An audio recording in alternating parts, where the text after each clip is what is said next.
এই শেষ বেলা বলছে খুড়ো, আমার ন্যায্য পাওনা দেবে কিনা বলো। তোর কিছুই নেই। নেই? না, আদায় করে তবেই আমি ছাড়ব। তাহলে যা না, তোর বাবাকে ডেকে আনগে। আমার বাবা স্বর্গে গেছেন, তিনি আসতে পারবেন না। আমি গিয়ে তোমাদের বাবাদের ডেকে আনবো। তাদের কেউ হয়তো বেঁচে আছে, তারা এসে চুল ছিঁড়ে আমার বকরা ভাগ করে দেবে।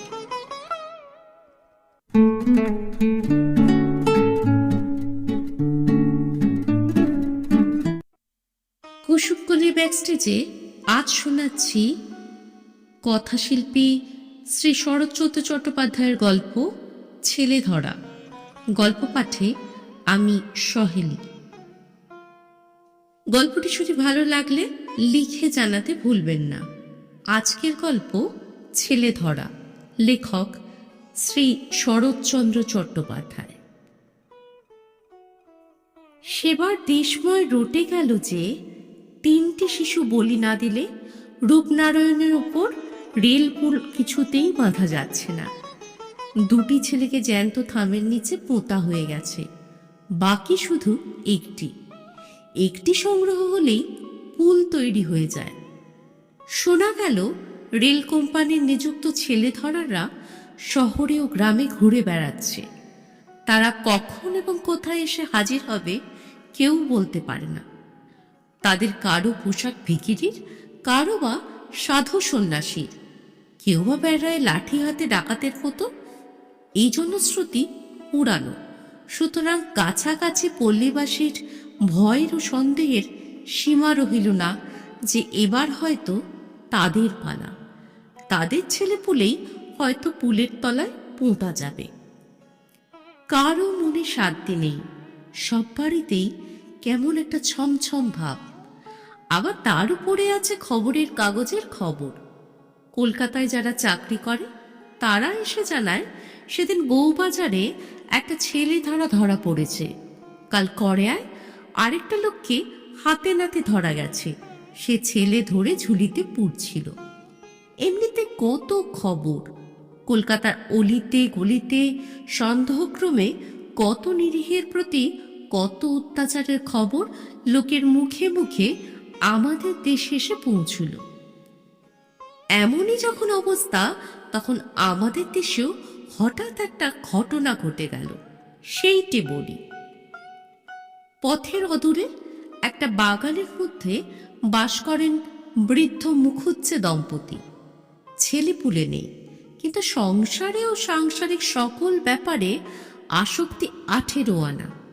ভাইপোকে আলাদা করে দিয়েছেন, কিন্তু আর কিছুই দেননি। দেবেন এই কল্পনাও তাঁদের নেই। সে এসে মাঝে মাঝে দাবি করে ঘটি বাটি তৈজসপত্র। খুঁড়ি চিচিয়ে হাট বাঁধিয়ে দিয়ে লোকজন জড়ো করেন, বলেন হিরু আমাদের মারতে এসেছিল। হিরু বলে, সেই ভালো, মেরেই একদিন সমস্ত আদায় করব। এমনি করে দিন যায়। সেদিন সকালে ঝগড়ার চূড়ান্ত হয়ে গেল। হিরু উঠানে দাঁড়িয়ে বললে, শেষ বেলা বলছি খুড়ো, আমার ন্যায্য পাওনা দেবে কিনা বলো। খুড়ো বলে, তোর কিছুই নেই। নেই? না, আদায় করে তবেই আমি ছাড়ব। খুড়ি রান্নাঘরে কাজে ছিলেন, বেরিয়ে এসে বললেন, তাহলে যা না, তোর বাবাকে ডেকে আনগে। হিরু বললে, আমার বাবা স্বর্গে গেছেন, তিনি আসতে পারবেন না। আমি গিয়ে তোমাদের বাবাকে ডেকে আনব।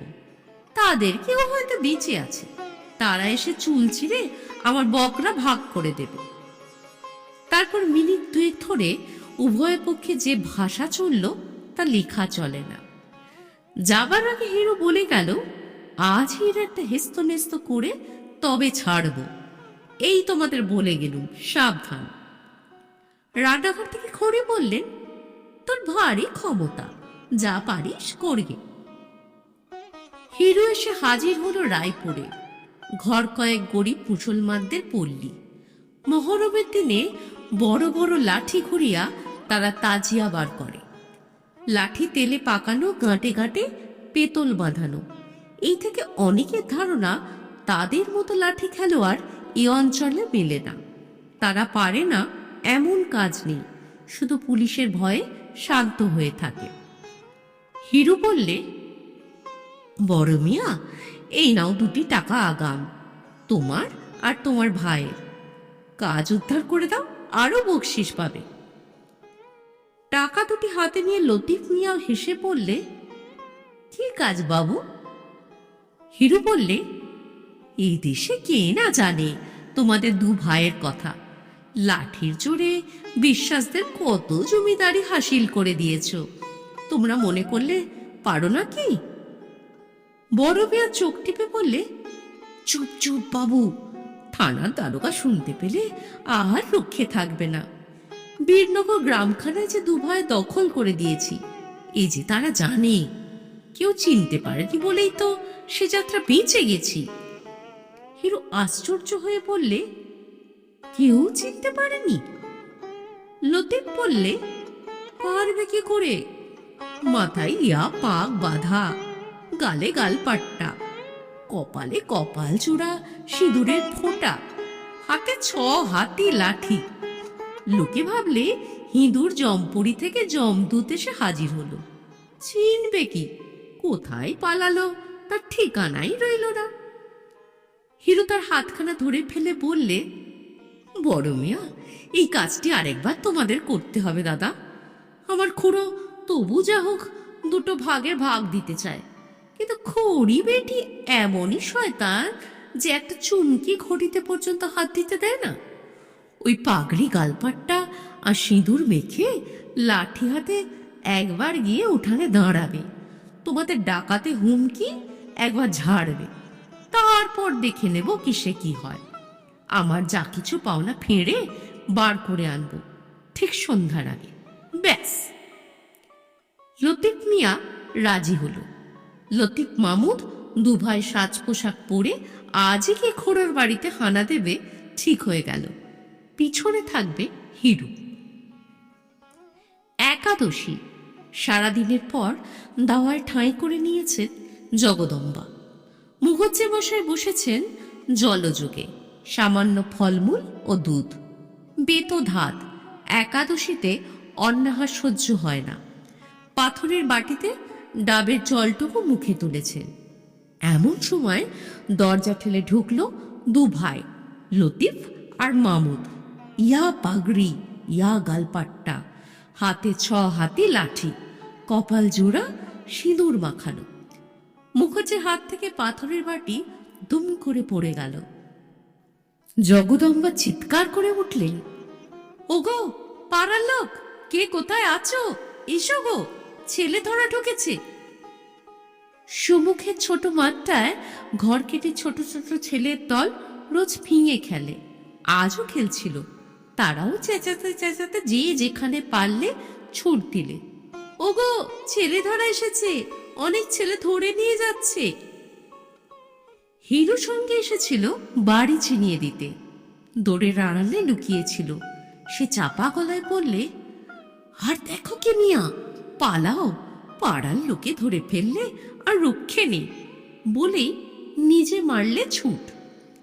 লতিফ মিয়া শহরের আর কিছু না শুনে থাক, ছেলে ধরা জনশ্রুতি তাদের কানে এসেও পৌঁছেছে। চোখের পলকে বুঝলে এ অজানা জায়গায় এরূপ বেশে এই সিঁদুর মুখে ধরা পড়ে গেলে দেহের একখানা হাড়ও আস্ত থাকবে না। সুতরাং তারাও মারল ছুট। কিন্তু ছুটলে হবে কি?